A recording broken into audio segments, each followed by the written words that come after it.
الشيطان الرجيم بسم الله الرحمن الرحيم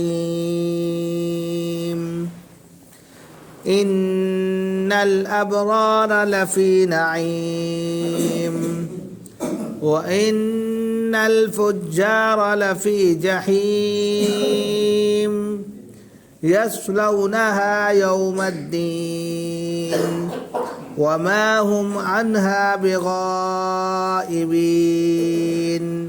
وما أدراك ما يوم الدين ثم ما أدراك ما يوم الدين يوم لا تملك نفس لنفس شيئا والأمر يومئذ لله صدق اللہ العظیم۔ محترم بزرگوں اور دوستوں، دینی اور ایمانی بھائیوں، اللہ رب العزت کا شکر ہے، اس کا کرم ہے کہ اس نے ہمیں نماز عشاء کے ساتھ ساتھ درس قرآن میں بیٹھنے کی بھی توفیق عطا فرمائی۔ حضرات، آج کے درس قرآن میں سورہ انفطار کا آخری چیپٹر آپ کے سامنے پیش کیا گیا، اس کی آخر کی آیتیں آپ کے سامنے پڑھی گئیں۔ آیت نمبر 13 سے آیت نمبر 19 تک کی تلاوت آپ کے سامنے کی گئی ہے۔ سب سے پہلے اس کا ترجمہ آپ کے سامنے پیش کیا جاتا ہے اور پھر اس کی تفسیر بیان کی جائے گی۔ ان الابرار لفی نعیم، بلا شبہ نیک لوگ نعمتوں میں ہوں گے۔ وَإِنَّ الْفُجَّارَ لَفِي جَحِيمٍ، اور بے شک، اس میں کوئی شک نہیں ہے، بدکار لوگ جہنم میں ہوں گے۔ يَصْلَوْنَهَا يَوْمَ الدِّينِ، جس میں وہ بدلے کے دن جائیں گے، یعنی جس جہنم میں وہ بدلے کے دن یعنی قیامت کے دن جائیں گے۔ وَمَا هُمْ عَنْهَا بِغَائِبِينَ، اور پھر وہ اس سے لمحہ بھر بھی غائب نہیں ہوں گے، یعنی کبھی بھی اس سے چھٹکارا نہیں پائیں گے، ہمیشہ ہمیں جہنم میں ہی پڑے رہیں گے۔ وَمَا أَدْرَاكَ مَا يَوْمُ الدِّينِ، کیا آپ کو خبر بھی ہے کہ یوم الدین بدلے کا دن کیا ہے؟ ثُمَّ مَا أَدْرَاكَ مَا يَوْمُ الدِّينِ، پھر میں کہتا ہوں کیا تم جانتے ہو کہ بدلے کا دن کیا ہے؟ تاکید در تاکید۔ اب بتا رہے، یوم لا تملک نفس لنفس شیئا والامر یومئذ للہ، بدلے کا دن وہ دن ہے جس دن کوئی نفس دوسرے نفس کے لیے، کوئی شخص دوسرے شخص کے لیے کسی چیز کا مالک نہیں ہوگا، مختار نہیں ہوگا۔ والامر یومئذ للہ، اور تمام معاملات، تمام چیزیں اس دن صرف اور صرف اللہ کے اختیار میں ہوں گی۔ یہ اس کا ترجمہ تھا جو یہاں پر پیش کیا گیا۔ اس سے پہلے ہم نے اس کے تمام جو بیسک معلومات تھی وہ آپ کے سامنے رکھی تھی۔ ہم نے یہ بھی آپ کے سامنے بتایا تھا کہ اس کے دو مرکزی کردار ہیں۔ پہلے مرکزی مضمون کے اندر آپ نے جانا تھا کہ قیامت کو اگر انسان اپنی آنکھوں سے دیکھنا چاہتا ہے کہ قیامت کا منظر کیسا ہوگا، تو حدیث پاک میں آتا ہے، ان سورت کی تمام تفسیرات میں آتا ہے کہ وہ سورہ تکوین، سورہ انفطار، سورہ انشقاق پڑھ لے، اس کے سامنے قیامت کا بالکل منظر ایسے ہوگا جیسے وہ اپنی آنکھ کے سامنے دیکھ رہا ہے۔ تو اس سے پہلے سورہ تکوین میں بھی قیامت کی بہت سی نشانیوں کو پیش کیا گیا۔ سورہ انفطار کی جو 12 آیتیں اس سے پہلے ہفتے میں پیش کی گئی تھی، اس کا مرکزی مضمون ہی قیامت کی نشانیوں پر مشتمل تھا، وہ آپ کے سامنے پیش کیا گیا۔ اور اب اس کا سیکنڈ جو مضمون ہے، جہاں سے آج بات شروع کی گئی ہے، وہ نیک اور بد لوگوں کے کردار کو پیش کرنا ہے۔ یعنی کہ جو آیتیں آج پیش کی گئی ہیں، تقریباً 5 سے 6 آیتیں آپ کے سامنے پیش کی گئیں، ان تمام آیتوں کے اندر نیک لوگ اور بد لوگ، ان کے اعمال، ان تمام چیزوں کو قرآن کی روشنی میں پیش کیا جا رہا ہے کہ جو نیک عمل کریں گے، نیک کام کریں گے، ان کو کیا ملے گا، جو بد کام کریں گے، خراب کام کریں گے، ان کا ٹھکانہ کیا ہوگا۔ اور پھر اس دنیا میں اگر انسان کو مختار کل بنایا گیا ہے تو ایک وقت ایسا بھی آئے گا کہ اس کی تمام اختیارات، اس کے تمام اختیارات کو سلب کر لیا جائے گا، چھین لیا جائے گا، اور اس کے بعد پھر اختیارات کل جو بھی ہوں گے، تمام معاملات کے اللہ کے سپرد ہوں گے۔ اس دن پھر اس سے صحیح معنی میں حساب کتاب ہوگا۔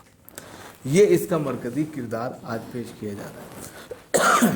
سب سے پہلے جو بات کی گئی ہے وہ نیک لوگوں کی بات کی گئی، اور نیک لوگ کس طرح نیک ہو سکتے ہیں اس کو بھی یہاں سمجھنے کی ضرورت ہے۔ آیت بہت چھوٹی ہے، ان الابرار لفی نعیم، بلا شبہ نیکوکار، نیک لوگ عیش و عشرت والی جنت کی نعمتوں میں زندگی گزار رہے ہوں گے۔ یہ مطلب ہے۔ اب نیک بنتا کیسے ہے آدمی، اس کو سمجھنا ہے۔ سب سے پہلے آج کے وقت میں سب سے بڑا جو فتنہ ہے انسان کو جو لے ڈوبتا ہے اور نیکی کی دہلیز سے ہٹا دیتا ہے، یا نیکی کو انسان سمجھتے ہوئے کرتا ہے لیکن وہ کریش ہو جاتا ہے، غلط راستے پر چل دیتا ہے، اس کو بھی سمجھنا چاہیے۔ انسان کی زندگی بہت سی چیزوں پر مشتمل ہے، کھانے پینے پر، رہنے سہنے پر، اور اسی طریقے سے کام دھندے پر۔ ان تمام چیزوں کے ساتھ انسان منسلک ہوتا ہے، اور پھر انہی تمام چیزوں کے ساتھ منسلک ہوتے ہوئے اس کو نیک عمل بھی کرنے۔ ہم نیک عمل کی کنجی صرف نماز کو سمجھتے ہیں۔ ہم یہ سوچتے ہیں کہ اگر ہم 5 وقت نماز پڑھ لیں تو یہ سب سے نیک عمل ہے۔ یہ عمل تمام اعمال میں ایک ایسا عمل ہے جو اللہ کی خوشنودی کے لیے کیا جاتا ہے اور توفیق خداوندی کے لیے کیا جاتا ہے۔ اس لیے اس کو یہ ضرور کہا جا سکتا ہے کہ یہ عمل دوسرے تمام اعمال میں سب سے بہترین اور سب سے پسندیدہ ہے، جو اللہ رب العزت کو سب سے زیادہ پسند ہے۔ جیسے کہ حدیث میں آتا ہے ای الاعمال احب الی اللہ، اللہ کے نزدیک سب سے بہترین عمل کیا ہے؟ تو اس کا جواب دیا گیا الصلاۃ علی وقتہا، نماز کو اس کے وقت میں ادا کرنا سب سے بہترین عمل ہے۔ تو یہ بہترین عمل تو ہے، لیکن کل نہیں کہہ سکتے کہ یہی بس نیکی کا کام ہو گیا، کیونکہ دوسرے لفظ میں پھر اسی حدیث میں کہا ای الاعمال احب الی اللہ، قلت ثم ای قال ای الاعمال احب الی اللہ۔ مطلب ہے کہ اس کے بعد پھر نیک عمل جو اللہ کو پسند ہو، پھر وہ کون سا ہے؟ تو کہا بر الوالدین، والدین کے ساتھ میں حسن سلوک کرنا، ان کے ساتھ میں بہت اچھے معاملات کرنا دوسرا عمل۔ پھر قلت ثم ای قال، کہ اس کے بعد کون سا سب سے بہترین عمل ہے؟ کہا الجہاد فی سبیل اللہ، اللہ کے راستے میں جہاد کرنا۔ تو اس سے پتہ چلتا ہے کہ صرف نیکی کرنے کے لیے نمازی خاص نہیں ہے، بلکہ نیکی کے الگ الگ درجے ہیں۔ اس حدیث سے صاف پتہ چل گیا۔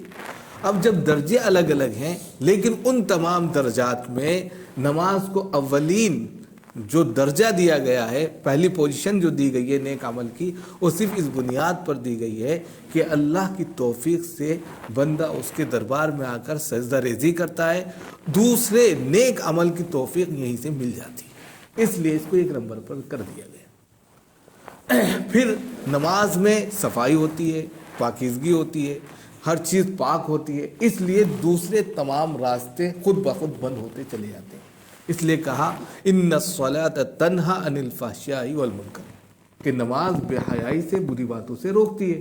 تو جب انسان پہلے وقت پر، پہلے پائیدان پر نماز کے لیے آ جاتا ہے تو غلط راستے خود بخود اس سے بند ہونے شروع ہو جاتے ہیں۔ اس لیے نماز کو یہ تو کہا جائے گا کہ یہ اعمال میں، نیک عمل میں بہت اعلیٰ مقام اور مرتبہ رکھتی ہے، لیکن کل اس کو سمجھ کر دوسرے تمام نیکی کے کام چھوڑ دینا یہ غلط بات ہے۔ اب دوسرے کیا ہے؟ والدین کے ساتھ میں حسن سلوک کرنا، رشتہ داروں کی پاسداری کرنا، یتیم بیواؤں بے سہارا لوگوں کی خدمت کرنا، یہ سب نیکی کے کام ہیں۔ سماج میں پھیلی ہوئی برائی کے لیے فکر مند ہونا، سماج میں تعلیم کے لیے تگ و دو کرنا، غریب بچیوں کے لیے فکر مند ہونا، یہ سب نیک کام ہیں۔ اسی طریقے سے نیک کاموں کے لیے ہم جب آگے بڑھتے ہیں تو چند چیزیں مسٹیک بھی آ جاتی ہیں۔ آپ نے دیکھا ہوگا عام طور پر دو چیزیں کہی گئی ہیں قرآن کریم میں، انما اموالکم و اولادکم فتنہ۔ قرآن میں کہا گیا انما اموالکم و اولادکم فتنہ، کہ مال اور اولاد دونوں فتنے ہیں۔ کیوں؟ مال فتنہ ہو سکتا ہے، اولاد فتنہ ہو سکتا ہے، فساد ہو سکتا ہے؟ نہیں ہو سکتا۔ لیکن قرآن کہہ رہا ہے تو کس طرف اشارہ ہے؟ یعنی کہ یہ نیکی کی طرف اشارہ کرنے کے لیے، نیک لوگوں کو نیکی کے منصب پر پہنچانے کے لیے اس چیز کا سمجھنا بہت ضروری ہے۔ ورنہ انسان تو یہ سوچتا ہے نماز پڑھ لیں، ہم حج کر کے آ گئے، ہم سالانہ جو ہے عمرہ کر لیے، ہمارے سارے گناہ دھل گئے۔ لیکن وہ مال اور اولاد کے تعلق سے بے فکر ہو کر بہت سے ایسے کام کر دیتا ہے کہ اس کو پتہ بھی نہیں چلتا کہ یہ نیکی کا کام تھا یا غلط کام تھا، اور نتیجتاً وہ نیکی لوگوں کی لسٹ سے خارج ہوتا تھا۔ اس کو سمجھیے۔ مثال کے طور پہ اللہ رب العزت نے آپ کو اولاد عطا کی، آپ اس کے لیے اچھا فیوچر بنانے کے لیے، اس کے آگے بڑھنے کے لیے تگ و دو کرتے ہیں، اس کے لیے محنت مشقت کرتے ہیں، روپیہ پیسہ جمع کرتے ہیں۔ اب اس روپیہ پیسے کو جمع کرنے میں آپ حلال اور حرام کی کبھی کبھی تمیز چھوڑ دیتے ہیں، یہ نہیں جانتے کہ یہ پیسہ کہاں سے آ رہا ہے، کہاں جا رہا ہے۔ بچوں کی تربیت میں اس قدر یا ان کی محبت میں اس قدر غلو کر جاتے ہیں کہ وہ غلط یا صحیح کر رہے ہیں اس پر بھی ٹوک روک نہیں لگاتے۔ تو نتیجتاً یہی عمل ہمارا نیکی سے بدی کی طرف لے جاتا ہے۔ آج کے وقت میں لوگ بس پیسہ اکٹھا کرنے، پراپرٹی بنانے کے چکر میں میرا بچہ یہ ہو جائے، میرا یہ ہو جائے، لیکن کیسے کر رہے ہیں، کیسے نہیں کر رہے ہیں، اس طرف توجہ نہیں ہوتی اور مسٹیک ہو جاتی ہے۔ تو اس طرف توجہ کرنے کی خاص ضرورت ہے کہ جو کچھ پیسہ ہم کما رہے ہیں، جو دولت ہمارے پاس آ رہی ہے، وہ طریقہ کیا ہے، طریقہ کار کیا ہے جس کے ذریعے آ رہی ہے، وہ طریقہ صحیح ہے یا نہیں ہے، کیونکہ اس کا اثر آپ کے بچوں پر پڑے گا۔ اگر بچے چھوٹے ہیں تو وہ آپ کے اس سے کھائیں گے پیئیں گے، اس کا اثر خون میں ملوث ہوگا۔ بڑے بچے ہیں تو ان پر غور و فکر کیا جائے کہ وہ کس کام میں مشغول ہیں، کس کام میں لگے ہوئے ہیں، کیونکہ وہ جو کما کر لائیں گے اس سے آپ کھائیں گے۔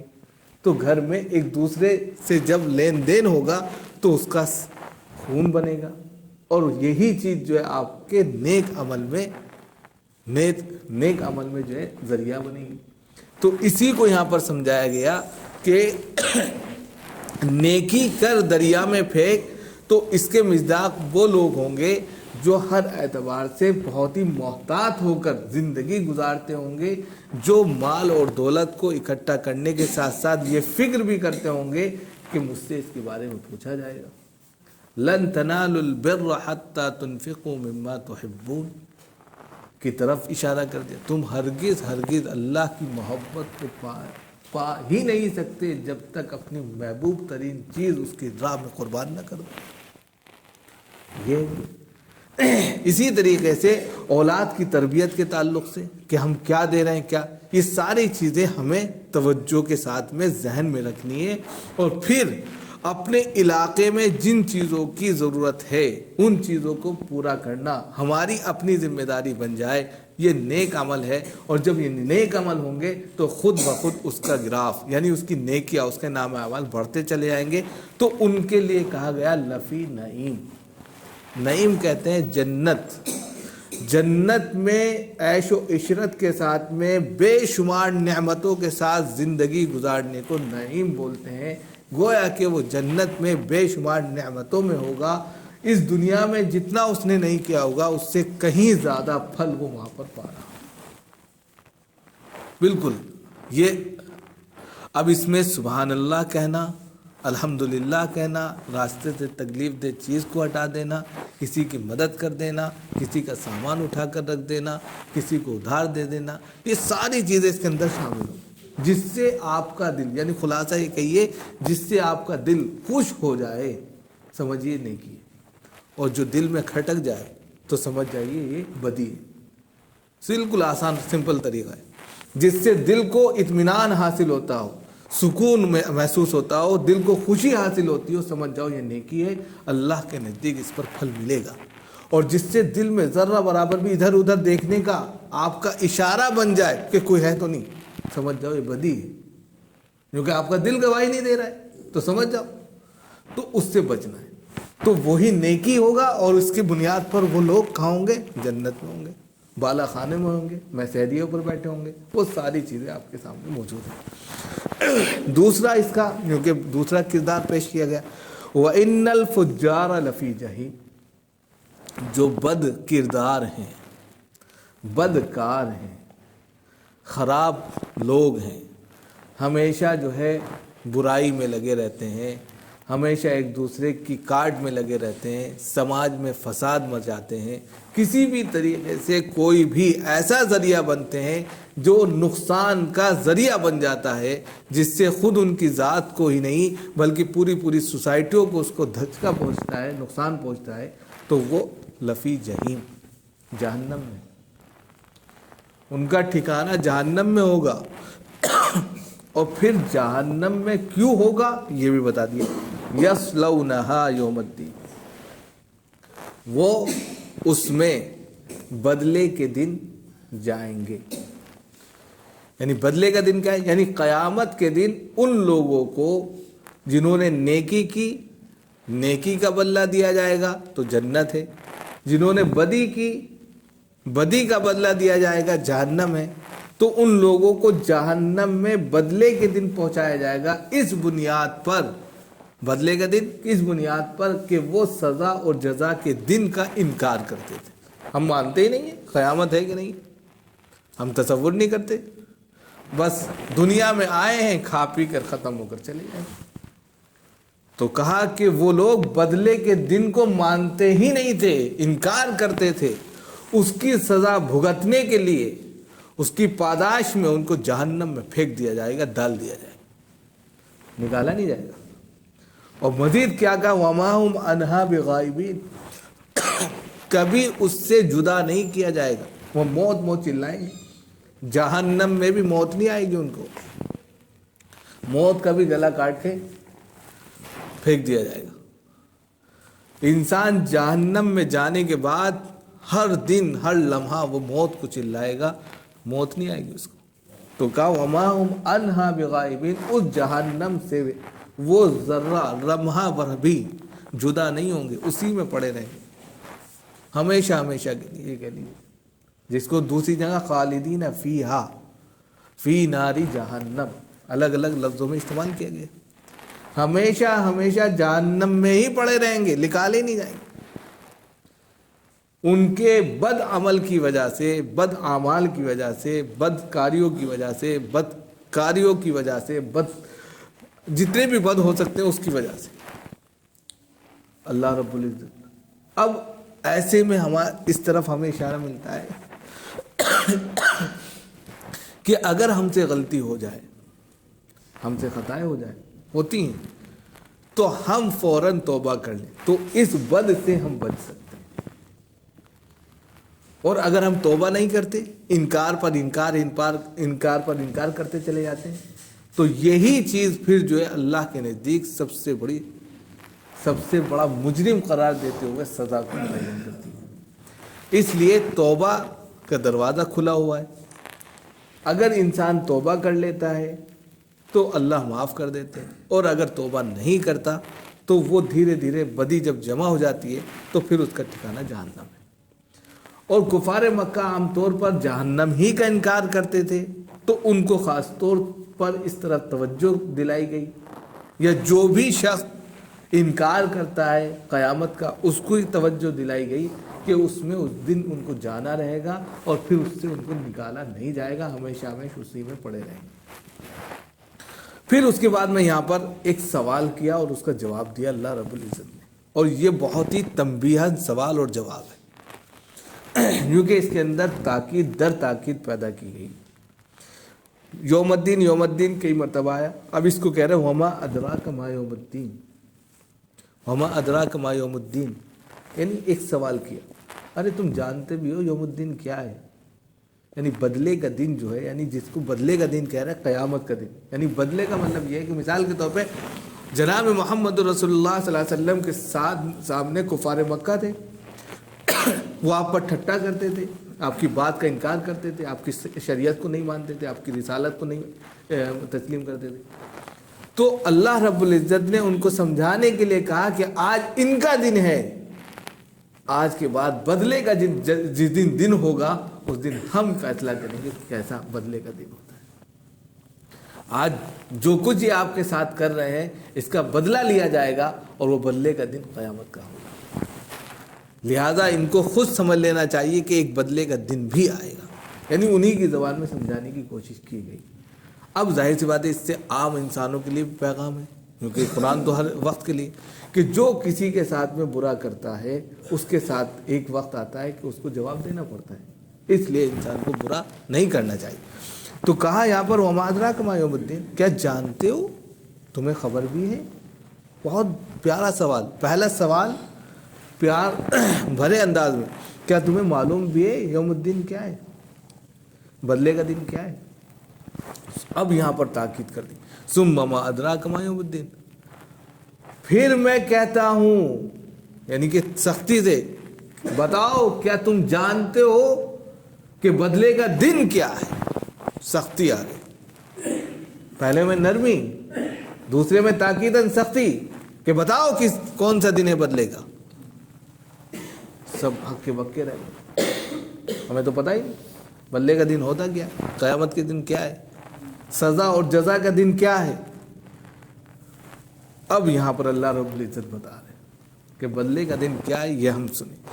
یوم لا تملک نفس لنفس شیئا، بدلے کا دن وہ دن ہے جس دن کوئی شخص دوسرے شخص کے لیے، کوئی نفس دوسرے نفس کے لیے کسی چیز کا مختار نہیں ہوگا۔ دنیا میں اللہ رب العزت نے ہر انسان کو اپنے اپنے طور پر مختار کل بنایا ہے۔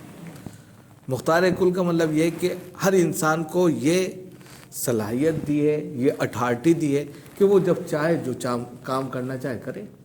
مثال کے طور پہ آپ مسجد آئے، آپ کا اپنا دل ہے، بہت سے لوگ نہیں آئے، ان کا اپنا دل ہے۔ یہ اختیار ہر انسان کو دیا گیا۔ کوئی نماز پڑھنا چاہتا ہے، کوئی نہیں پڑھنا چاہتا ہے، کوئی کھانا کھانا چاہتا ہے، کوئی کھیلنا چاہتا ہے، یہ اختیارات ہیں۔ کوئی کمانا چاہتا ہے، کوئی جو ہے کھیلنا چاہتا ہے، جو بھی اختیارات ہیں، یعنی کہ ان دنیا کے اندر ہر انسان کے پاس اپنے اختیارات ہیں کہ وہ جو چاہے کر سکتا ہے۔ لیکن قیامت میں یہ اختیارات نہیں ہوں گے۔ اسی کو بتایا کہ وہ دن ایسا ہوگا جس دن کوئی نفس، کوئی شخص دوسرے شخص کے لیے کسی چیز کا مختار نہیں ہوگا۔ مختاریت کو ختم ہی کر دیا جائے گا۔ جب وہ مختار ہی نہیں ہوگا کسی چیز کا، نہ اپنی جان کا، نہ اپنی پراپرٹی کا، نہ اپنی کسی بھی، جیسے یہاں پر کہتے ہیں نا ہر چیز کا یہ میرا اختیار میں ہے، یہ عہدہ میرے اختیار میں ہے، میں یہ کر سکتا ہوں۔ جب یہ چیز ہی نہیں ہوگی وہاں پر، وَالْأَمْرُ يَوْمَئِذٍ لِلَّهِ، اور اس دن جو ہے صرف اور صرف تمام کی تمام چیزیں اللہ کے دست نگہبانی میں ہوں گی، اللہ کے دست قدرت میں ہوں گی۔ یعنی اس روز جو ہے جو بھی کچھ ہوگا شریعت مطہرہ پر عمل کیا ہوگا، یعنی مختاریت کا پورا سلسلہ جو ہے یا اس کی پوری اتھارٹی اب اللہ کے سپرد ہوگی۔ اب اللہ جب مختار کل ہوگا تو پھر آپ سے ایک ایک لمحے کا سوال کرے گا کہ ہم نے تمہیں پوری اتھارٹی دی، ایک موقع سے تمہیں اپنا جانشین تک بنا دیا اس دھرتی پر، اس وقت تم نے کیا عمل کیے، ہمیں ایک ایک چیز کا سوال اور جواب۔ ہم نے تمہیں صلاحیت دی، دماغ دیا، ذہن دیا، صحت دی، تندرستی دی، سب کچھ دیا، اب ایک ایک چیز کا حساب دیتے جاؤ، کیونکہ وہ اختیارات تمہارے تھے، اب اختیارات ہم نے سلب کر لیے۔ مثال کے طور پہ آپ اس کو ایسے بھی سمجھ سکتے ہیں کہ گورنمنٹ آتی ہے، اختیارات اس کے ہاتھ میں ہوتے ہیں، گورنمنٹ جیسے چلی گئی دوسری گورنمنٹ آئی تو اس کا ایک ایک چیز کا حساب مانگنے لگتی ہے۔ بس اسی طریقے سے قیامت کے دن ہوگا۔ اللہ تعالی ہم سب کو عمل کی توفیق مرحمت فرمائے اور صحیح معنوں میں اللہ رب العزت کے بتائے ہوئے طریقے پر اور شریعت محمدی کی روشنی میں زندگی گزارنے پر ہمیں اللہ تعالی توفیق عطا فرمائے۔